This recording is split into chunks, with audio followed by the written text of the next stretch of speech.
Assalamualaikum warahmatullahi wabarakatuh. Perkenalkan, nama saya Selvi Aulia, NIM 50220071. Di sini saya akan menjelaskan tentang bank syariah. Baiklah, di sini saya akan menjelaskan tentang bank syariah. Bank syariah adalah bank yang beroperasi sesuai dengan prinsip-prinsip syariah. Implementasi prinsip syariah inilah yang menjadi pembeda utama dengan bank konvensional. Pada intinya, prinsip syariah tersebut mengacu kepada syariah Islam yang berpedoman utama kepada Al-Quran dan hadis. Prinsip-prinsip syariah yang dilarang dalam operasional perbankan syariah adalah kegiatan yang mengandung unsur-unsur sebagai berikut. Yang pertama ada maisir.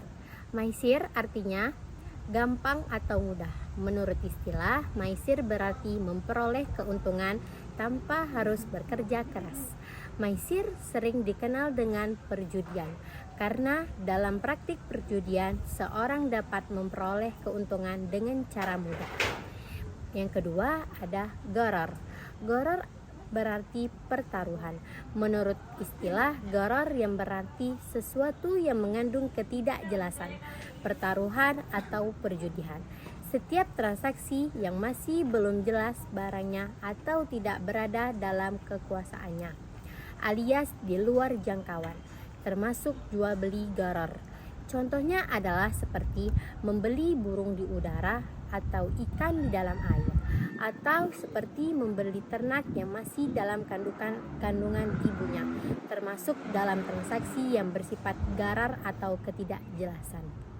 Yang ketiga ada riba. Riba artinya adalah pertambahan, kelebihan, pertumbuhan, atau peningkatan. Menurut istilah, riba berarti pengambilan tambahan dari harta pokok atau modal secara batil, bahwa hukumnya riba adalah haram, seperti yang telah dijelaskan di dalam surah Al-Baqarah ayat 275 yang berbunyi, wa halallahu al-bai'a wa harramar riba, dan Allah menghalalkan jual beli dan mengharamkan riba. Istilah-istilah dalam bank syariah. Dalam perbankan syariah terdapat beberapa kosakata atau istilah yang berbeda digunakan oleh bank syariah jika dibandingkan dengan bank konvensional. Agar memahami maksud dan fungsi bank syariah lebih baik sebagai berikut. Yang pertama ada pembiayaan. Dalam aktivitas perbankan secara umum, mungkin Anda mengenal kata kredit. Namun, untuk aktivitas bank syariah, hal tersebut dikenal dengan istilah pembiayaan. Meskipun begitu, tidak hanya sekedar perbedaan nama saja, pembiayaan merupakan salah satu program dari bank syariah yang bertujuan untuk membantu masyarakat dalam penyediaan dana atau barang serta fasilitas lain.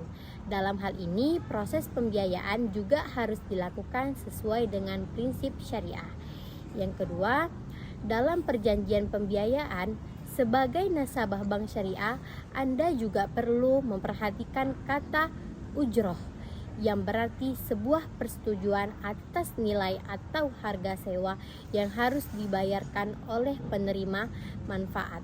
Pembiayaan terkait penggunaan manfaat atas objek pembiayaan. Ketentuan besar nilai yang dibayarkan perlu ditetapkan melalui akad yang disepakati oleh kedua belah pihak. Dan yang terakhir ada akad. Akad adalah kesepakatan dalam bentuk perjanjian tertulis antara bank dan nasabah atau pihak lainnya. Dalam kesepakatan tersebut dibuat juga informasi mengenai hak dan kewajiban, standar operasional, serta persyaratan yang disepakati oleh sesuai dengan prinsip syariah dan hukum yang berlaku. Dan ada 9 akad yang ada dalam setiap transaksi perbankan syariah. Yang pertama ada wadiyah, yang kedua ada mudharabah, yang ketiga ada musyarakah, dan yang ketiga ada murabahah, yang kelima ada salam, yang keenam ada istisna, yang ketujuh ada ijarah, yang kedelapan ijarah muntahiyah bitamli, yang terakhir ada qard. Bank syariah berbeda dengan bank konvensional, yaitu bank konvensional menggunakan bunga yang berorientasi profit untuk nasabahnya. Sedangkan kalau bank syariah menggunakan akad sebagai dasar perhitungan keuntungan. Bank syariah mendapatkan pendapatan dengan sistem bagi hasil. Prinsip sistem bagi hasil ini layaknya perdagangan pada umumnya, di mana bank syariah berperan sebagai perantara antara pihak penjual dan pembeli.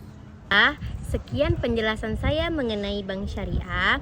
Mohon maaf bila ada kesalahan. Saya akhiri. Wassalamualaikum warahmatullahi wabarakatuh.